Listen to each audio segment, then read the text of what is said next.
ELD with Brainstorm MTG back with the finals of Wednesday Night Legacy here. We have Death and Taxes by Cow with Ken playing Grixis Control, both of them leading out with iconic one-drops, Mother of Runes for Cow, Deathrite Shaman for Grixis. Rashad and Port joins that Plains to give us a Thalia, which will generally really cramp Grixis' style. They want to be playing one-mana spells like Brainstorm and Ponder to kind of cantrip into the best cards in each situation. But he does have a very aggressive hand here. It looks like he could drop a couple of Delvers at least. He'll have access to 2 or 3 mana, depending on if he has a fetch land in hand. Deathrite Shaman not going to be fed by Cow's deck very often when it comes to lands. The only land that'll go into his graveyard for the most part is going to be Wasteland. He doesn't run any fetch lands, and Rashad and Port's Plains Karakas round out that mana base. And we do have a fetch land from Ken. So we may see multiple Delvers here. Not a lot that Cow can do to really punish that from this board state. Later in the game, Umezawa's Jite could mop up a whole bunch of Delvers. But instead, we've got a young Pyromancer and a Delver. So opting for 1-in-1 here. Looks like more Delver in hand, at least one. So we'll see what comes of this line. It certainly used all 3 mana. I perhaps would have liked to have seen both Delvers coming down, as a young Pyromancer is going to be hindered by that Thalia. 6 in the air would be tougher to deal with, but it actually draws a Swords to Plowshares, and I would be pretty happy in Ken's shoes here if those Delvers are going to be able to team up in the air. Those are going to wrap this game up pretty quickly if they come down and flip. Cow with 2 Rashad ports, so these lands should start to get used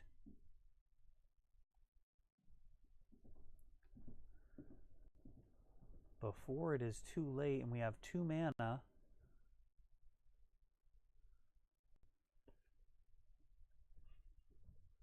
For a Ponder. So Ken going to be able to ensure that these Delvers flip if there is an instant or sorcery in there. He sees Gurmag Angler, which adds an interesting wrinkle to this plan. That 5/5 body could be very welcome on Ken's side during combat, dwarfing just about everything in Cow's deck. One card that can stand up to that, of course, is Mirran Crusader. Protection from black and green. A lot of people are thinking about him as a type of true name nemesis in Death and Taxes, going all the way up to 4 copies, as so many decks in the format cannot interact with him. Cards like Kolgan's Command and Abrupt Decay, not typically thought of as black cards, but they do have that black mana symbol, so they are unable to take care of the problematic 2/2 first double striker. And drawing here, and another Delver likely to join the fray.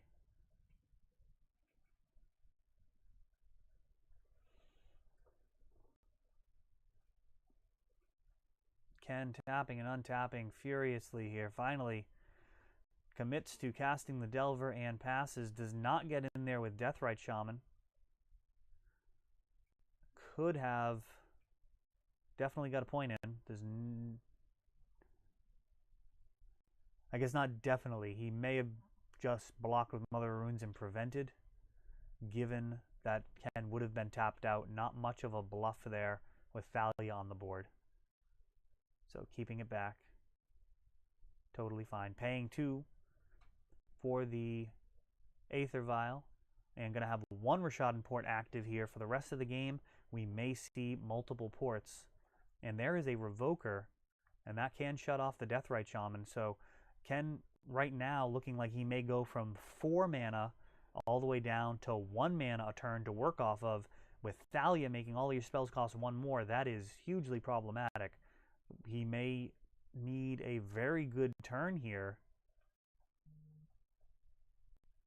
while he still has access to his mana.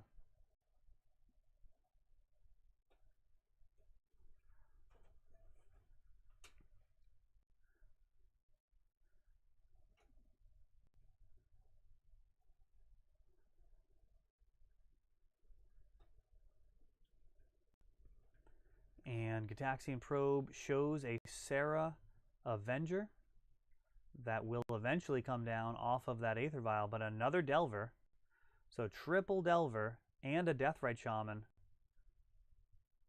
Ken has a squad together here.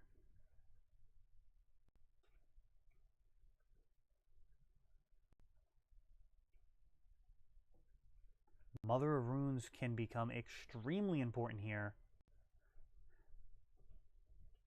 She very often just does not end up tapping at all. It is more common for her to just kind of hang out and threaten the ability to block. Ken going through some possible blocking scenarios in his head. He would like to get Thalia off the board. Blocking with 2 Deathrite Shamans allows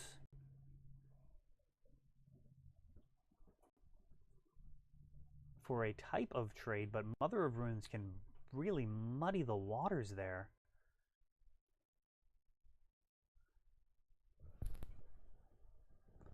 So instead decides to just take the 2. It really is a question of who is the beatdown here, and you have to imagine Ken should feel like he's the beatdown with these Delver of Secrets finally flipping. And there we've got the Lightning Bolt on top.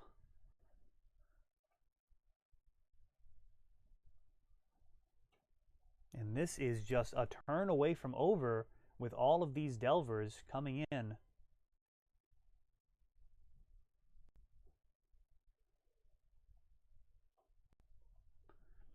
And Lightning Bolt going to make Mother of Runes tricks very difficult. He'll be able to swing out with Delvers. And if he attempts to give the Serra Avenger Pro blue to protect it, it will be bolted down in response if the mana is available.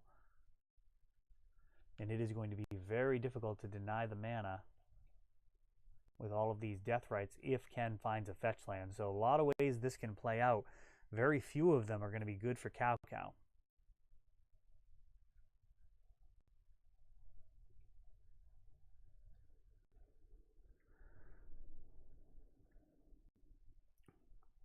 Grixis just threw 6 1-mana threats on board, and all of them are very potent. Stoneforge Mystic, only one white mana available.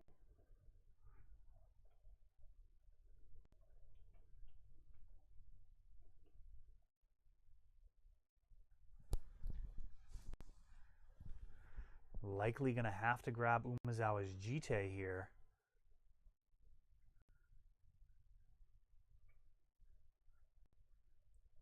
Just a disaster. That Lightning Bolt, just a perfect trump card in Ken's hand.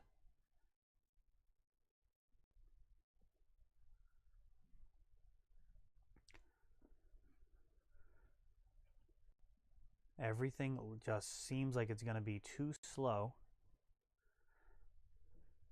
Of course, that Revoker almost certainly naming Deathrite Shaman. So there may be some hope here if Ken doesn't find a fetch.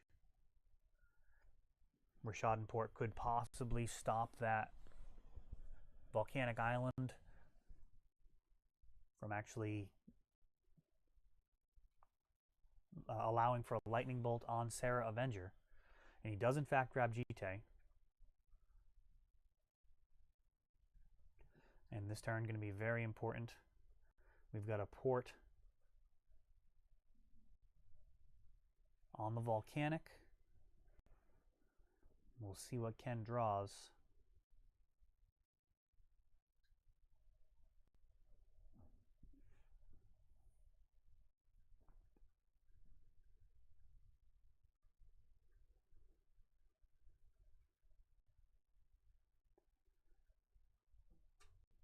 Cow would realistically need a card like Cataclysm to kind of stabilize from here.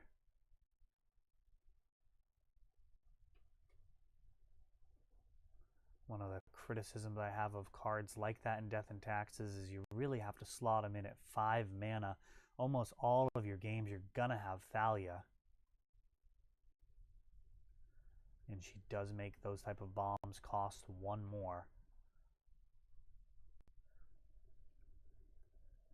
And during the upkeep, Lightning Bolt.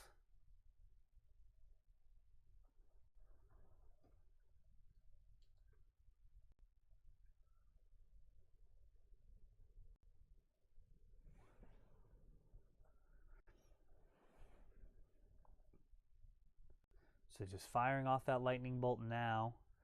Not really interested in keeping card advantage. All-out swinging is not going to end the way that Ken might imagine. We've got a Serra Avenger and a Mother of Runes. So one of those Delvers will be down.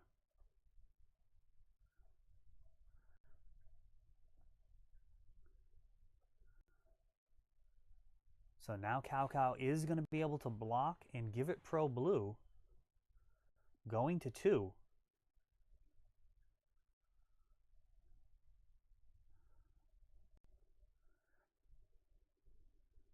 That Jeet could be very, very welcome on Serra Avenger.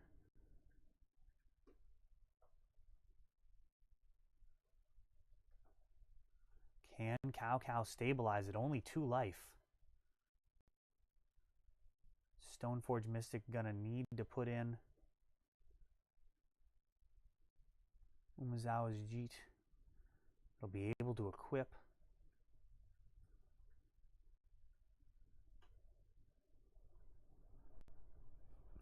We've got a big turn of events here. 2 counters on there that can shoot down 1 insect and block the other. It can also gain life in response to burn.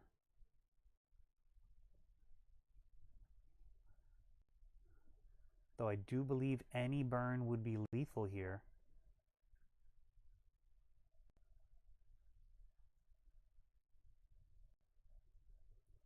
Let's see what he's got for 1 mana.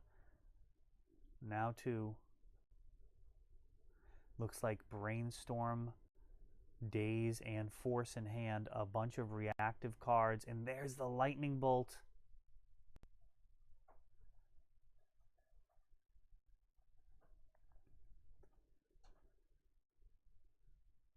And a Wasteland, perhaps? If he's got the 2 mana, that'll do it. Wasteland and Bolt, the 2 most important cards in his hand.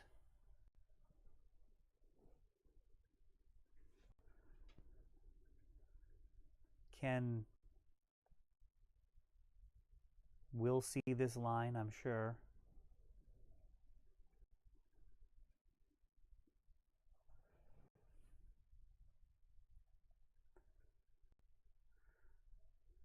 If he swings with both, Serra Avenger will be able to eat 1, shoot down the other. It really depends what Cow's last card is, what happens here.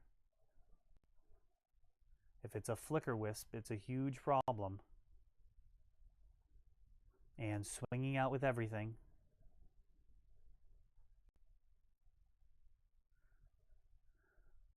Activating Vial.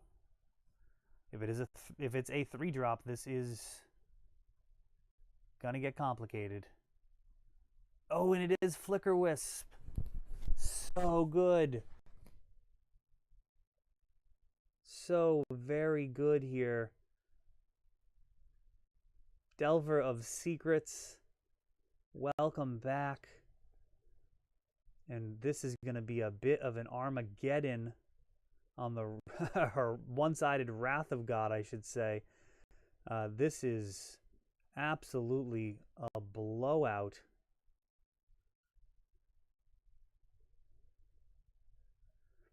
And Cow just needs to be careful with his counters, and that is that. So a one-sided Wrath of God Alpha Strike gone wrong.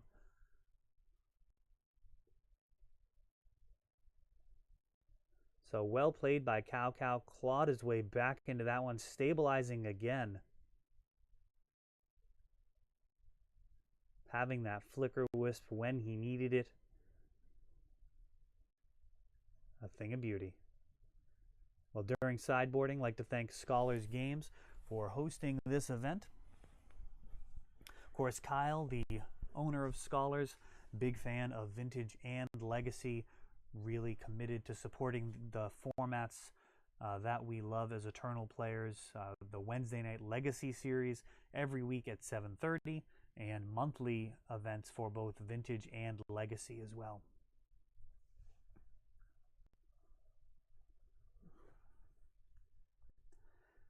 Death and Taxes well positioned in the meta currently. It is not the most powerful deck, but it does have game versus quite a lot of the format. Perhaps the biggest criticism of the deck is it struggles so much versus decks like Storm. Of course, those decks are not played that often, and when they are played, they are often played badly. There is no easier matchup in Magic than a bad combo player. They literally kill themselves on occasion, and actually those bad lines really trip them up, finding themselves 1 mana short at the end of comboing or with insufficient storm counts. There is a great amount of power in Storm, but with that requires a great deal of competency. Death and Taxes, on the other hand, a fairly forgiving deck. It does reward high-level play. However, the gulf in between a average player and a great player, perhaps not as, certainly not as wide as you'll find with combo decks, where so many of the decisions have such a wide range of results. The difference in between casting which creature is generally not going to be nearly as large as which card to tutor for or which lines to take in a very complicated sequence of plays. And Cow has to be pretty happy with his main deck overall. We'll see how much spice he has for Ken. There are potential board sweepers that can see play in Death and Taxes. Cards like Holy Light. That's something I've tried recently. Sort of Light and Shadow can be interesting as well to give the deck some extra range. Or extra stability, I should say. Gaining 3 life and recurring whatever your best threats are. Can be good versus a grindy control hand. Of course, for Ken, he's most likely to take out Force of Will, and I believe we just saw that. Trying to avoid getting ground out in a card advantage war. You'd be much happier with a vanilla counter spell in this matchup than Force of Will for the most part. If you're trying to hang with them in a grindy match. Of course, if you're in a faster combo-oriented strategy, Force of Will, totally reasonable. Can prevent that turn 2 Thalia or other combo hate and buy you just enough time to win the game before Death and Taxes gets to play anything. And game 1 taking about 20 minutes. So we'll see if we get to game 3, if there's enough time on the clock. Ken having gone to time once tonight and escaping certain death with a draw.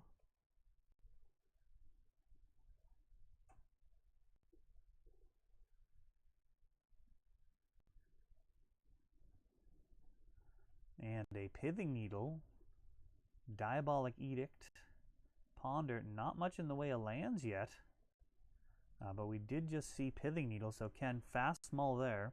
No lands, easy decision. I generally don't mind those. You're never going to lose a game because of drawing seven non-lands like that. There's no chance of you keeping, so there's no danger. It's essentially a forced mull. The ones you really have to look out for are the ones that are right on the edge that are just really not good enough. that can entice you into keeping. Those are the tough decisions.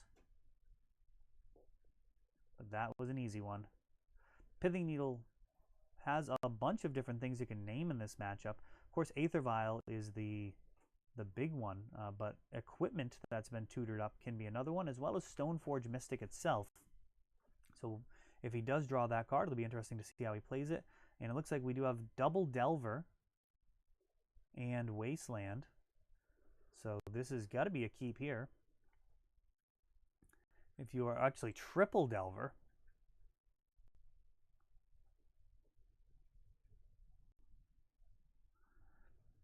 and scrying to the bottom. So we'll see what Ken's able to draw off the top here. If it's another blue source, he'll be able to load up with 3 Delvers on turn 2. And if it's an instant or sorcery, we're going to be off to the races with Insect Beats right off the bat. And Path to Exile, which does need to exile the card. Ken does. And in fact does not search, indicating that he doesn't run any basics, which is not at all uncommon. Got a Wasteland over here, probably gonna hit that Caracas.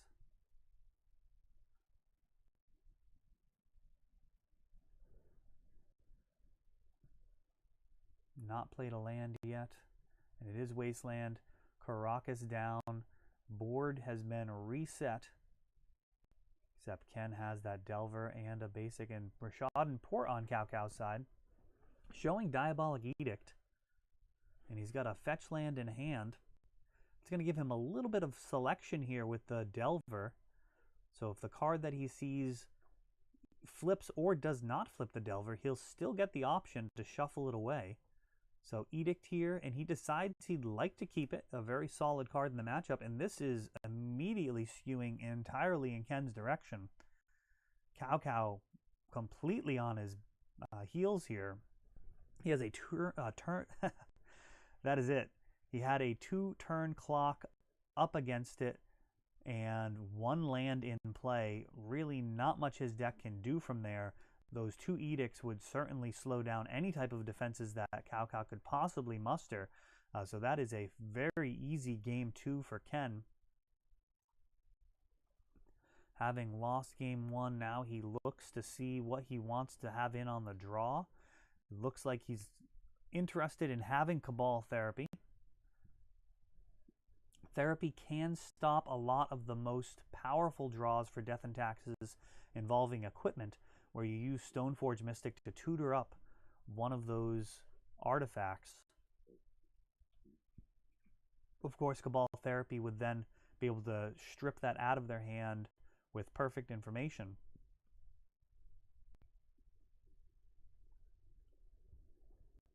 And we'll see what he cuts for those Cabal Therapies.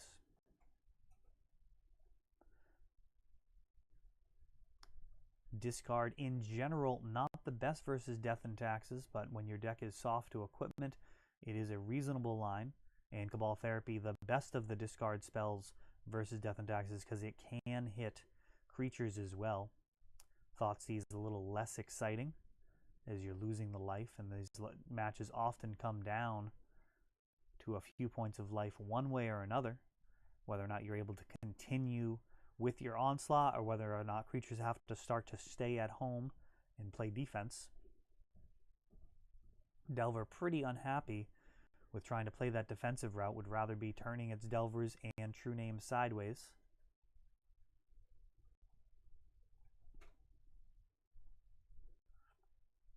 And we are into game 3 of our finals here. That sideboarded in Cabal Therapy, a land, a Lightning Bolt, Edict, Wasteland. A lot of answers there for Ken. No threats. We'll see what he thinks about that. Cow throwing it back. On 6. Very tempting to keep that hand even without a clock once your opponent starts to mulligan. If they do end up at 5 cards, having answers for their first 2 creatures, looks like first 3 creatures, feels insurmountable. And Lightning Bolt is an excellent answer for pretty much all of the threats in the deck, as is Diabolic Edict. Mirran Crusader really not having protection from any of those effects.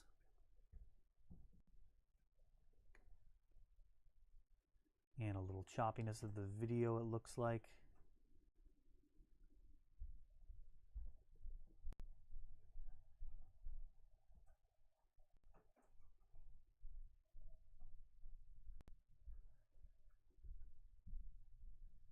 And Cow tanking on this for a little bit, and it's going to go to the bottom. So he is on the play. And basic plains. And a go. So no Mother of Runes, no Aether Vial.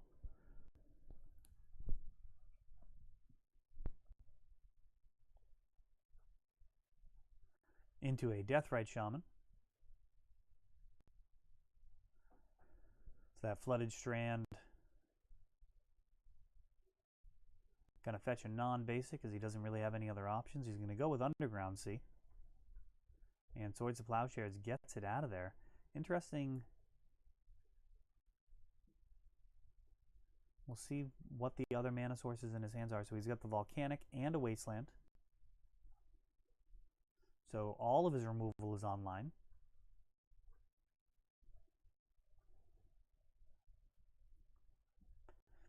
We've got a Probe here.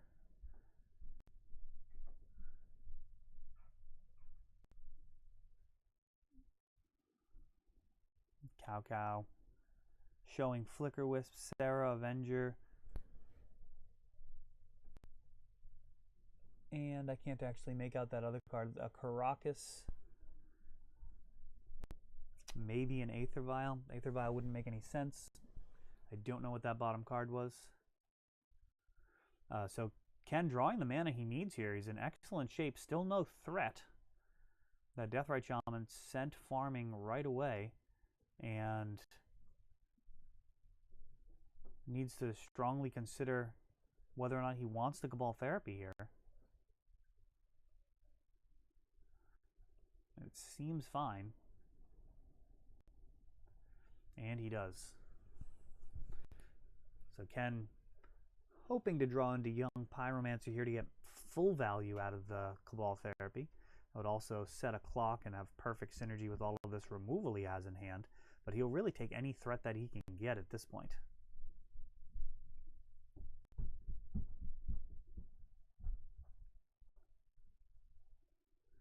And Mother of Runes. She will be sent on her merry way. Have to imagine Lightning Bolt will be doing its job. It looks like Ken has a Wasteland and is not using it here. I can't really agree with that. Really giving Cow a chance to get to 3 mana. Which he does. And there's the Sarah Avenger. Plenty of answers for that. Edict and Lightning Bolt. And Delver not flipping again. These Delvers just staying face down.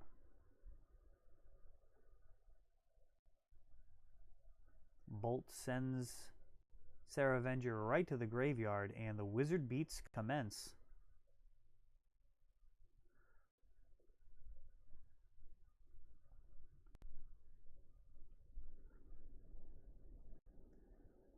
Could we see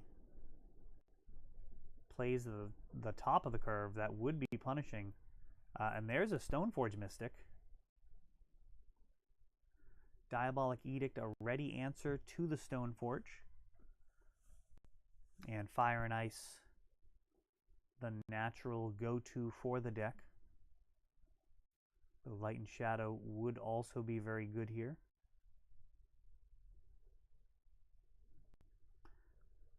Fire and Ice really going to be useful for getting rid of that Delver if he can ever get an attacker. Even after it flips, that sword will be able to do the needed 2 damage while giving the creature protection from any future bolts and making it impossible to block with True Name. So Fire and Ice, very, very good in this matchup.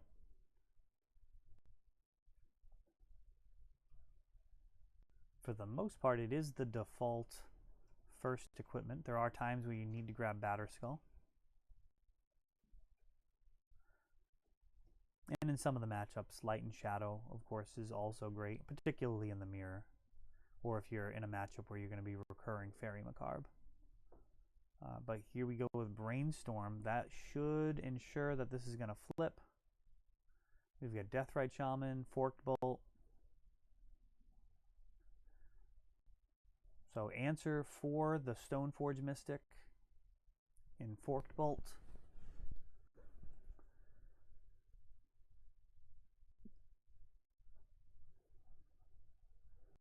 More Delver. That is tempting. You got to think it's very possible we're going to see a Delver, an Edict on top of the library, and a Forked Bolt targeting that Stoneforge Mystic. And from my perspective, that would be a huge swing in the game, ensuring that 6 damage would be coming in through the air on following turns. And let's see if Ken agrees with that line. A fetch land.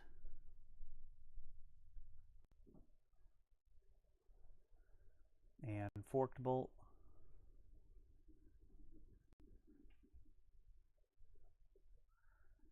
Getting in there for 1 and a second Delver. So it may not be a certainty in Cow's head, but he is up against a 3-turn clock. He can hope that there's not an instant on top of that deck, but he would be kidding himself. And there's that Sword of Fire and Ice.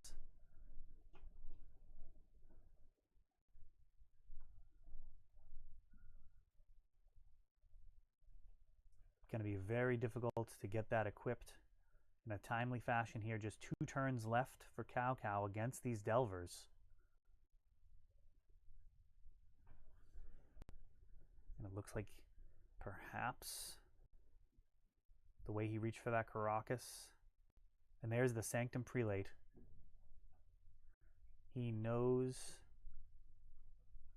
exactly what's in Ken's hand. I'm going to check if that's a when or as trigger.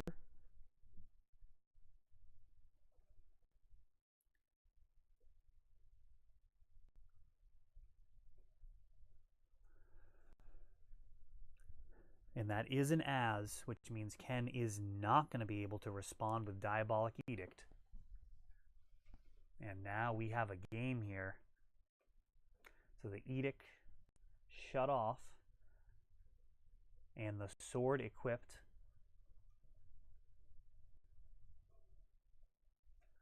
I believe Ken was not wastelanding before because he did not want the Caracas to just get played again from hand.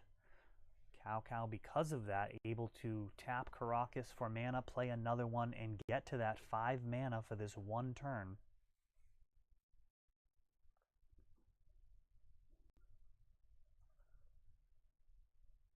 And Prelate is now outside of bolt range. So did Cow manage to stabilize yet again? He really needs a blocker here that is not blue or red.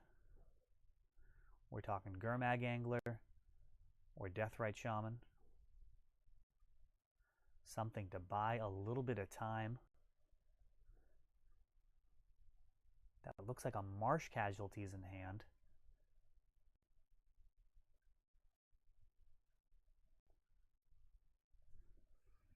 That is another 2 casting cost card, though, and would not really help in this situation anyways.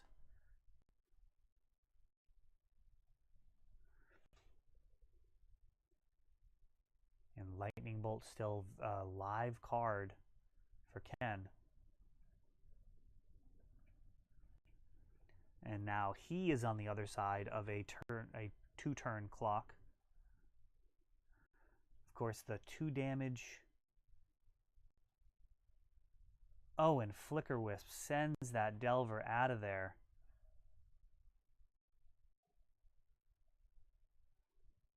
Insectile Aberration reset to the lowly Delver of Secrets.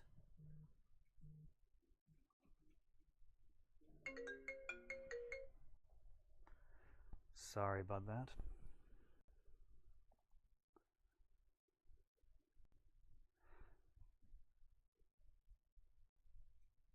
So Flicker Wisp really coming to the aid of Cow in his darkest hour both games. This time may have just pushed the game completely out of reach for Ken.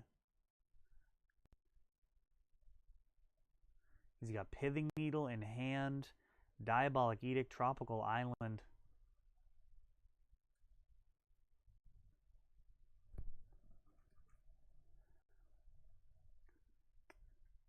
Got to think the 2 damage from Sword of Fire and Ice will still target that Delver even in his human form. That'll eliminate a lot of possible outs for Ken. He's really just going to need some burn to try and find a way to end this game.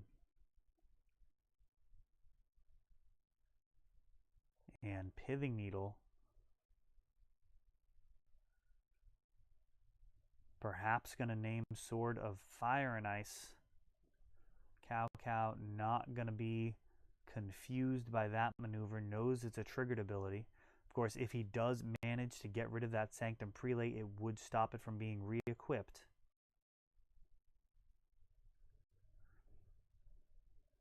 And in comes the 7 damage.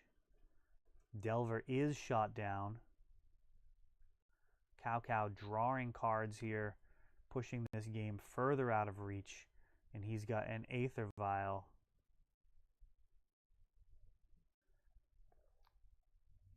From Port not being tapped, we have to assume the Vial actually named Rashad in Port, trying to buy an extra mana. And that is not going to do it. Looks like perhaps there was an Ancient Grudge in hand as well. Extra rub-ins from that Prelate at 2 mana. So that was a very well played game there. Congratulations to Cow for taking that one down. This has been ELD with Brainstorm MTG. Thanks for watching.